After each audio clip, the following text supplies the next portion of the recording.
পুরো পৃথিবীতে যত ধর্ম আছে, পুরো পৃথিবীতে যত জাত আছে, এর মধ্যে সর্বোৎকৃষ্ট সবচেয়ে শ্রেষ্ঠ জাতি, সবচেয়ে শ্রেষ্ঠ ধর্ম হচ্ছে ইসলাম ধর্ম। এ কথাটাই আল্লাহ সুবহানাহু ওয়া তাআলা কোরআনে বলছেন। আল্লাহ বলছেন ইন্না দীনা ইনদাল্লাহিল ইসলাম, পুরো পৃথিবীর মধ্যে শ্রেষ্ঠ ধর্ম হচ্ছে ইসলাম। তো আপনি যদি একটু জাস্টিফাই করেন তো দেখবেন এই ইসলামের ভিতরে কত মত, কত দল, কত ফিরকা।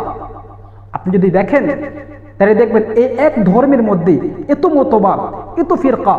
তবে এর মধ্যে কিছু ফিরকা আছে, কিছু মতবাদ আছে, এগুলি এত খতরনাক, এত জঘন্যতম, যার কারণে আপনার ঈমান চলে যাওয়ার সম্ভাবনা দেখা দেয়। এর মধ্যে অন্যতম হচ্ছে মওদুদিবাদ। আপনি যদি মওদুদিবাদ নিয়ে জাস্টিফাই করেন, আপনি এখন বলতে থাকবেন যে আপনি এই কঠিন পরিস্থিতিতে মওদুদি নিয়ে কথা বলছেন।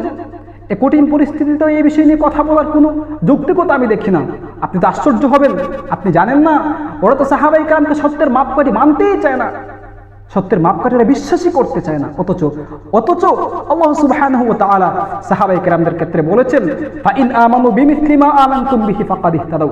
ফাইন আমানু, আল্লাহ বলছে তুমি যদি শ্রেষ্ঠ ঈমানদার হতে চাও, তোমার ঈমান যদি এমন ঈমান বানাতে চাও যে ঈমানের মাধ্যমে তুমি জান্নাতে যেতে পারবা, যে ঈমানের মাধ্যমে তুমি সঠিক পথ তুমি চয়ন করতে পারবা, এমন ঈমানদার যদি তুমি হতে চাও, এমন ঈমানওয়ালা যদি তুমি হতে চাও, তো আল্লাহ বলেছেন ফাকাদ ইহতাদাউ আমানু বিমিসলি মা আমানতুম বিহি ফাকাদ ইহতাদাউ।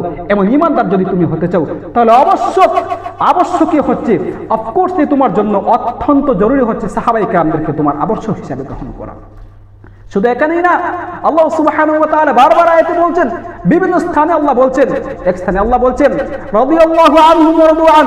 সাহাবায়ে কেরাম এত গ্রহণযোগ্য এক ধরনের মানুষ যাদের ক্ষেত্রে আল্লাহ বলছেন আল্লাহ সুবহানাহু ওয়া তাআলা পুরো জাতি, সাহাবায়ে কেরাম যে একটা জাতি আছে, পুরো সাহাবায়ে কেরামদেরকে আল্লাহ সুবহানাহু ওয়া তাআলা পছন্দ করেন। এমনকি সাহাবায়ে কেরাম আল্লাহ তাআলাকে পছন্দ করেন। যে জাতিকে আল্লাহ ভালোবাসেন, যে জাতিকে আল্লাহ সুবহানাহু ওয়া তাআলা পছন্দ করেন, আপনি একটু চিন্তা করে দেখেন এই জাতিটা কত দামি, এই জাতিটা কত সম্মানী, কত মর্যাদাবান জাতি।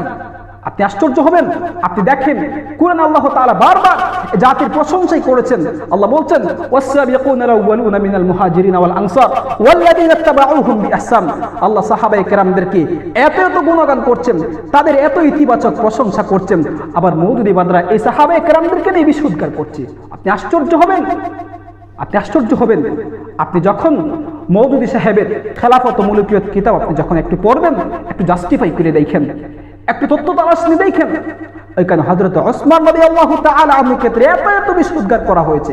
অথচ হযরত ওসমান রাদিয়াল্লাহু তাআলা আনহুর ক্ষেত্রে, হযরত ওসমানের ক্ষেত্রে রাসূলুল্লাহ সাল্লাল্লাহু আলাইহি ওয়াসাল্লাম বলেছেন ওসমান ফিল জান্নাহ। ওসমান রাদিয়াল্লাহু তাআলা আনহু হচ্ছেন জান্নাতি। ওসমান রাদিয়াল্লাহু তাআলা আনহু হচ্ছেন আশারে মুবাশশারায়ে সাহাবায়ে কেরামদের অন্তর্ভুক্ত একজন সাহাবী। এই সাহাবায়ে কেরামদেরকে নিয়ে পর্যন্ত তারা বিশুদ্ধগার করেছে। সুস্পষ্টভাবে হযরত মুআবিয়া রাদিয়াল্লাহু তাআলা আনহুকে অ্যাটাক করে তিনি কথা বলেছেন। হযরত মুআবিয়া রাদিয়াল্লাহু তাআলা আনহুর দুশ্চর্চা উনি করেছেন। উনি বলেছেন অনেক ক্ষেত্রে তিনি ফিসকি কাজ করেছেন। আপনি আশ্চর্য হবেন।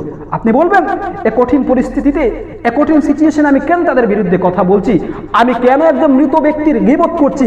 আপনি কথা বলছেন, অথচ মৃত সাহাবায়ে কেরাম যারা দুনিয়া থেকে বিদায় নিয়ে গেছেন, এই সাহাবায়ে কেরামদেরকে পর্যন্ত যারা ছাড়ছে না, সাহাবায়ে কেরামদের এত বিশুদ্ধগার করছে, এত মিথ্যা কথা তাদের ক্ষেত্রে বলছি।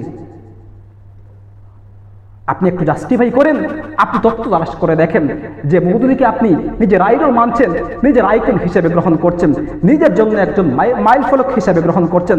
আপনি জানেন না কুরআনে বিভিন্ন স্থানে তারা দীপ্ত কণ্ঠে বলে যে পৃথিবীর শ্রেষ্ঠ তাফসীর হচ্ছে তাফহিমুল কোরআন।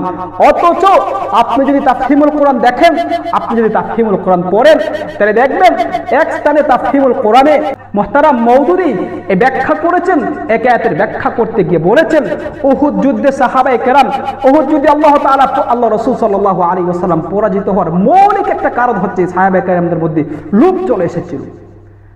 তারা নাকি সম্পদ দেওয়ার জন্য, গনিমতের মাল নেওয়ার জন্য নাকি তারা উপচে পড়েছিলেন, তারা নাকি গনিমতের মাল লুটপাট করেছেন। অথচ সাহাবায়ে কেরামদের সম্পর্কে এমন কঠিন শব্দ আল্লাহর রাসূল ইউজ করেন নাই, বিভিন্ন কাফের পর্যন্ত ব্যবহার করে নাই। অথচ এই মওদুদিবাদরা এরকম কথা বলছে সাহাবায়ে কেরামদের ক্ষেত্রে। আপনি বলবেন কেন আমরা তাদের বিরুদ্ধে কথা বলছি, কেন আমরা একজন মৃত ব্যক্তিকে নিয়ে আমরা গীবত করছি? অথচ আপনি জানেন না আপনি জানেন না? আল্লাহ তাআলা বলছেন ফাসাব্বিহ বিহামদি রাব্বিকা ওয়াস্তাগফির ইন্নাহু কানা তাওয়াবা। ফাসাব্বিহ বিহামদি রাব্বিকা ওয়াস্তাগফির, এর ব্যাখ্যা কি করতে তারা জানেন? আপনি এর ব্যাখ্যায় তারা বলতো ওয়াস্তাগফিরহু, হে নবী, হে নবী, আপনি যে পাপ কাজ করতে পারেন, আপনার দ্বারা যে পাপ কাজ হওয়ার সম্ভাবনা আছে, এর থেকে আপনি আল্লাহর কাছে ক্ষমা চান, আল্লাহ তাআলার কাছে ক্ষমা চান, ক্ষমা ভিক্ষা করুন। আপনি ভাবতে পেরেছেন? একটু ফিল করছেন ওইখানে তিনি কি বলছেন? যদি কথাটা এমন হয়, যদি বিশ্বাস এমনই জন্মে, তাহলে তো কেমন জানি পুরো দিন সম্পর্কে আপনি সন্দিহান হয়ে যাবেন। কারণ যে আল্লাহকে আপনি বিশ্বাস করছেন, ওই আল্লাহর দ্বীনের কথা, ওই আল্লাহর সত্যতার কথা তো ওই নবী নিয়ে এসেছেন, যে রাসূল সাল্লাল্লাহু আলাইহি ওয়াসাল্লামের আনিত ধর্মের ক্ষেত্রে তো ওই ধর্ম তো আল্লাহ রাসূল এনেছেন। যদি আপনার রাসূলের ক্ষেত্রে যদি আপনার সন্দেহ জাগে, যদি আপনার রাসূলের ক্ষেত্রে আপনি ইতিবাচক যদি আপনি বলতে না পারেন, যদি বলেন আর রাসূল থেকে কোনো পাপ হওয়ার সম্ভাবনা আছে, তাহলে আপনি একথা বলতে বাধ্য যে এই রাসূলই তো আল্লাহর কথা বলছেন, এমন তো সম্ভাবনা আছে যে রাসূলের মিথ্যা কথা বলছেন। আল্লাহ মাফ করুক। এজন্য আমরা বলি এই খতরনাক মৌলুদীবাদ থেকে আমরা একটু পিছিয়ে থাকার চেষ্টা করি।